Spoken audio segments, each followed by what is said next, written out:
नमस्कार दोस्तों, मैं अमर कुमार। आज से हम लोग फिर से शुरू करने वाले हैं यूजीसी नेट का जो पब्लिक एडमिनिस्ट्रेशन का सिलेबस है उसके ऊपर जो कुछ एमसीक्यू आपके साथ लेकर के आया हूँ। उससे पहले मैं बता दूं कि आप जब इसी चैनल के प्लेलिस्ट में जाएंगे तो वहां पे आपको पब्लिक एडमिनिस्ट्रेशन करके एक प्लेलिस्ट मिलेगा। इस प्लेलिस्ट में यूनिट 1 से लेकर के 9 तक के प्रश्नों की एक श्रृंखला है। ये यूनिट वाइज है। 10वां यूनिट इसलिए नहीं है क्योंकि ये रिसर्च मेथड पे है। जो हमारा पेपर वन में एक डिटेल एनालिसिस है उसके ऊपर तो यहाँ पे रखने की कोई आवश्यकता महसूस नहीं हुई। यहाँ जो हम लोग करने वाले हैं वो है मिक्स। मिक्स का तात्पर्य है कि 1 से लेकर के 9 तक के जितने भी यूनिट है, जो जो उसमें सिलेबस हमारा दिया हुआ है, उसमें से कुछ कुछ प्रश्नों को लेकर के आए हैं हम। जो मात्र 20 प्रश्नों का एक सेट है। 20 प्रश्न है इसलिए कि ये ज्यादा लेंदी नहीं हो जाए, आप उबावक को न लगे, बोरियत महसूस ना हो। तो 20-20 प्रश्नों का सेट है।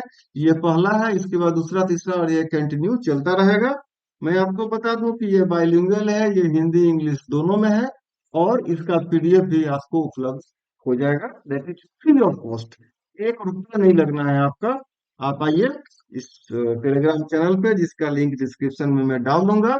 और फ्री ऑफ कॉस्ट है तो आपसे एक ही रिक्वेस्ट मैं कर सकता हूँ कि अगर आप वीडियो को पहली बार देख रहे हैं तो चैनल को सब्सक्राइब कर लें, वीडियो को ज्यादा से ज्यादा लाइक करें, और जो सबसे बड़ा रिक्वेस्ट है आपसे कि वीडियो को ज्यादा से ज्यादा अपने दोस्तों और ग्रुप में शेयर करें ताकि उनको भी फायदा मिल सके। तो चलिए बिना समय गंवाए शुरू करते हैं। पहला क्वेश्चन है, पोस्टकॉर्प के बारे में निम्नलिखित में से क्या एक सही नहीं है? Which one of the following is not correct about पोस्टकॉर्प? पोस्टकॉर्प शब्द को गुलिक ने गढ़ा है। इसमें प्रबंधकों के कार्य सम्मिलित है। यह एक संगठन में मानव तत्वों पर विचार करता है। या डी, यह प्रशासनिक सिद्धांतों की अभिव्यक्ति है। तो पहला का सी सही आंसर है। यह मानव संगठनों के तत्वों पर विचार नहीं करता है। ठीक है, नहीं करता है। दूसरा क्वेश्चन है, वुड्रो विल्सन ने अपने राजनीति प्रशासन द्विविभाजन के स्रोत द्विविभाजन के विचार के स्रोत के रूप में से किसे स्वीकार किया है? Which of the following is accepted by the Woodrow Wilson as a source of his idea of political? Hamilton, Bluntschli, Madison या बेंथम? और इसका सही आंसर है B, Bluntschli. The science of public administration, तीसरा प्रश्न है, the science of public administration three from शीर्षक के लेखक निम्न में से कौन थे? Who among the following was the author of title the science of public administration three problems? Herbert Simon, Dwight Waldo, FC Mosher या Robert Dahl? And the right answer is B, Robert Dahl is the right answer. चौथा प्रश्न है, नव लोक प्रशासन पर प्रथम पुस्तक संपादित हुई थी। संपादित मतलब कि लिखा किसी ने है, एडिट किया है उसे। ठीक है। The first book on new public administration was edited by Frank Benini, D Waldo, James Charlesworth या L D White? And the right answer is A, Frank Marini. पांचवा प्रश्न है, उत्तरदायित्व के विभिन्न स्तरों पर उच्च अधिकारी तथा अधीनस्थ कर्मचारियों के संबंध को क्या कहते हैं? उच्च अधिकारी किसी का भी हम ले सकते हैं। अगर पुलिस प्रशासन ले ले तो उच्च अधिकारी डीजीपी है। और जो सबसे अधीनस्थ अधिकारी जो सरकारी कर्मी के रूप में अगर होते हैं पुलिस विभाग में तो वो है कांस्टेबल। किसी किसी राज्य में आप होमगार्ड के चीज को देखते होंगे। होमगार्ड पे, इस पे यूपीएससी में इस बार एक प्रश्न भी आया था। तो होमगार्ड को हर राज्यों में सरकारी कर्मी घोषित नहीं किया गया है। तो कांस्टेबल से डीजीपी तक का जो संबंध है उसको क्या कहते हैं? ठीक है, कहाँ पे? उत्तरदायित्व में। What is the relationship between superior and subordinate employ at different levels of responsibility called? तो कांस्टेबल के बाद सब इंस्पेक्टर, सब इंस्पेक्टर के बाद inspector, DSP, SP, DIG, ADG, additional ADG, ऐसे पोस्ट बढ़ते बढ़ते ये डीजीपी तक जाते हैं। और इस संबंध को क्या कहते हैं? विस्तृत नियंत्रण, मध्य सोपान, प्रत्यायोजन या समादेश की एकता? आप बिल्कुल सही है, ये हायरार्की मेथड ही है। तो B is the right answer. छठा प्रश्न कहता है, निम्नलिखित में से कौन सा नेतृत्व यह मानता है कि नेता जन्म लेता है, बनाया नहीं जाता है? Which of the following leadership believes that leaders are born, not made? गुण सिद्धांत, चमत्कारिक सिद्धांत, व्यवहारवादी सिद्धांत या स्थिति जड़ सिद्धांत and the right answer is ए गुण सिद्धांत। आते हैं अगले प्रश्न की ओर। अगला प्रश्न है लोकतांत्रिक नेतृत्व के बारे में निम्नलिखित में से क्या गलत है? Which of the following is incorrect about democratic leadership? जनसहभागी, उत्पादन उन्मुखी, कर्मचारी उन्मुखी या व्यक्ति वृत्तीय, यानी कि वो प्रश्न हो जाए। तो लोकतांत्रिक नेतृत्व यानी कि जो डेमोक्रेटिक लीडरशिप होता है वो प्रोडक्शन ओरिएंटेड नहीं, सॉरी प्रोडक्शन, हाँ, निम्नलिखित में से क्या गलत है? तो वो है उत्पादन उन्मुखी, प्रोडक्शन ओरिएंटेड। 8वां प्रश्न है निम्न में से जेम्स डी मूरे ने किसे संगठन का प्रथम सिद्धांत कहा है? पर्यवेक्षण ऐसे होगा, पर्यवेक्षण, ठीक है। फलसोपान, समन्वय, प्रत्यायोजन या पर्यवेक्षण। Which of the following has been called the first principle of organization by James D. Murray? Hierarchy, coordination, delegation या supervision? And the right answer is समन्वय यानी कि coordination। 9वां प्रश्न है निम्न में से कौन सा संप्रेषण का नमूना नहीं है? Which of the following is not a model of communication?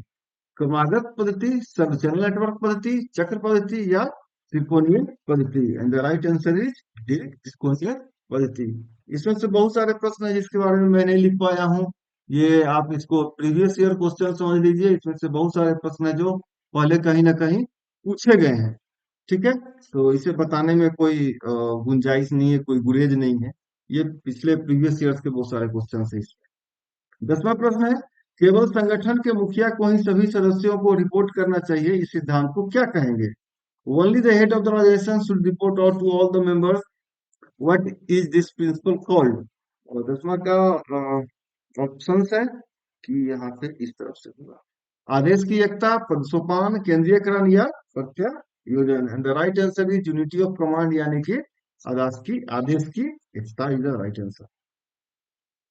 प्रशासन अब इतना विस्तृत क्षेत्र है कि प्रशासन का दर्शन जीवन दर्शन के निकट आ रहा है। यह है 11वां प्रश्न। यह किसका कथन है बताना है। Administration is now such a vast field that the philosophy of administration is coming closer to the philosophy of life. Whose statement is this? मुझे नहीं लगता है कि इसका जवाब मैं आंसर यहाँ पे बताऊं। इसका आंसर आप कमेंट बॉक्स में बताइए, क्योंकि ये बहुत सारे एग्जाम्स में यानी कि प्रीवियस क्वेश्चन में आ चुका है। तो मैं चाहता हूं कि आप इसे कमेंट बॉक्स में आके बताइए कि यह किसका प्रसिद्ध कथन है। फिलहाल 12वें प्रश्न की ओर आते हैं। 12वां प्रश्न है लोक प्रशासन उन क्रियाओं को कहते हैं जिनका उद्देश्य लोक नीति को लागू करना है। यह परिभाषा किसके द्वारा दी गई थी? Public administration is those activities whose purpose is to implement public policy. Who has given this definition? L D White, Marshall Dimock, Chester Barnard या बिलोबी? आपको इसका आंसर पता होना चाहिए, फेमस पर्सन है एल डी वाइट। 13वां प्रश्न है निम्नलिखित में से संगठन के क्लासिकी सिद्धांतों को कहावती किसने कहा है? Henri Fayol, L D White, Herbert Simon या D Waldo? Who among the following is called the classical principle of organization as proverb? And the right answer is Herbert Simon. 14वां प्रश्न है सिविल सेवा अस्थायी रूप से वेतन भोगी एवं कुशल पदाधिकारियों की व्यवसायिक संस्था है, यह किसने कहा है? Civil service is a professional organization of permanently salaried and efficient officials. Who said this? Herman Feynman, Felix Nigro, Max Weber या ओग्लेन स्टर्ल? आपको इसका आंसर है बताना, तो राइट आंसर है Herman Finer is the right answer, that is A. ठीक है, आगे बढ़ते हैं 15वें प्रश्न की ओर। फलसोपान को मापन प्रक्रिया किसने कहा है? Who has called the measurement process of the hierarchy? Mooney Reiley, Felix and Nigro, C Henri Fayol या D L Urwick? And the right answer is A Mooney Reiley. 16वां प्रश्न है कि निम्न में से कौन कहता है कि निजी प्रशासन लोक प्रशासन से अलग है? Who among the following says that the private administration is different from public administration? And the options are Paul H Appleby, Henri Fayol, Urwick या एमपी फॉलेट? आपको बताना है इसका आंसर, और सही आंसर मैं बता दूं ए पॉल एच एपलबी ने कहा था कि निजी प्रशासन लोक प्रशासन से अलग है। 17वां प्रश्न है नव सार्वजनिक लोक प्रशासन का उद्गमन पहल किससे संबंधित था? The emergence of new public administration that is NPA was first related to American Society of public Administration, comparative public administration, Minnowbrook conference या Indian Institute of public Administration. ठीक है, तुलनात्मक लोक प्रशासन, मिनोबुक सम्मेलन, भारतीय लोक प्रशासन, या फिर American Society of public Administration. ठीक है, तो इसका सही आंसर है सी। सॉरी, सी, मिनोबुक सम्मेलन में न्यू पब्लिक एडमिनिस्ट्रेशन का जो सबसे पहले टर्म था वो कॉइन किया गया था, इमरजेंस था उस समय। और आप लोक प्रशासन के विद्यार्थी या पॉलिटिकल साइंस के विद्यार्थी के लिए एनपीए का मतलब होता है न्यू पब्लिक एडमिनिस्ट्रेशन। अगर आप इकोनॉमिक्स में इस टर्म को पढ़ेंगे एनपीए का मतलब तो हो जाता है वो नॉन परफॉर्मिंग एसेट। ठीक है, आ जाते हैं 18वें प्रश्न की ओर। लोक प्रशासन के अध्ययन के लिए हर्बर्ट एस साइमन का उपागम क्या है?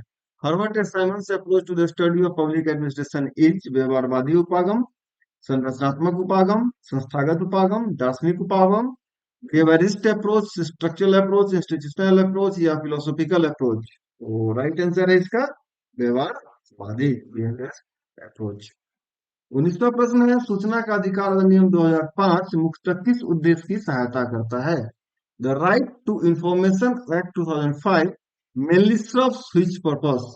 कानूनी सुधार, राजनीतिक सुधार, सामाजिक अखंडता, पारदर्शी प्रशासन, दैट इज लीगल रिफॉर्म्स और पॉलिटिकल रिफॉर्म्स और सोशल इंटीग्रिटी और ट्रांसपेरेंट एडमिनिस्ट्रेशन।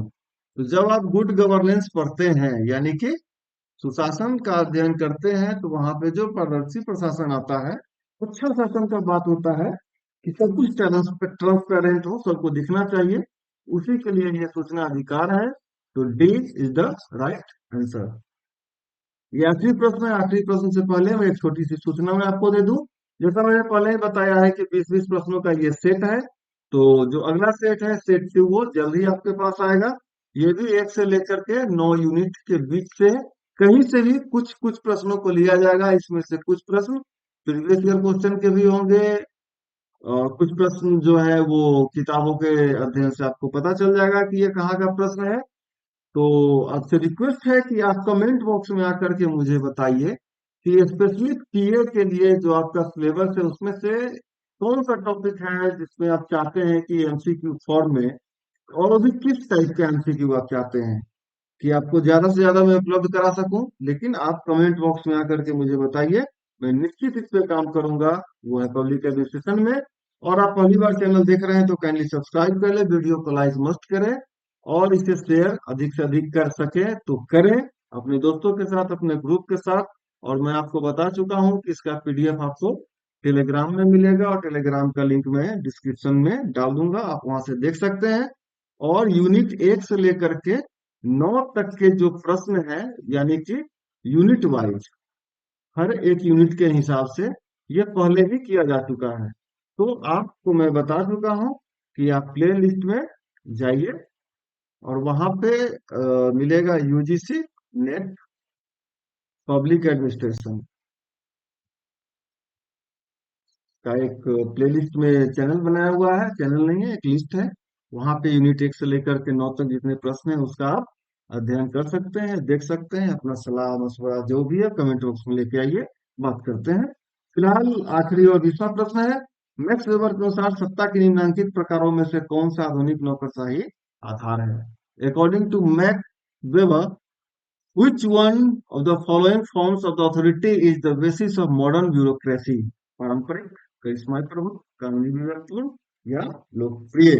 ठीक है, तो कानूनी विवेकपूर्ण लीगल जुडिशियस जो है वो मैक्स वेबर के अनुसार सत्ता का आधुनिक नौकरशाह का आधार है। तो दोस्तों इसी के साथ यहाँ पे आज का 20 प्रश्नों का सेट 1 समाप्त होता है। सेट 2 जल्द ही आपके पास आने वाला है। तो आप चैनल के साथ जुड़े रहे, शेयर करें, सब्सक्राइब करें, लाइक करें, कमेंट में आइए और मुझसे बात कीजिए। यहाँ तक बने रहने के लिए बहुत बहुत धन्यवाद।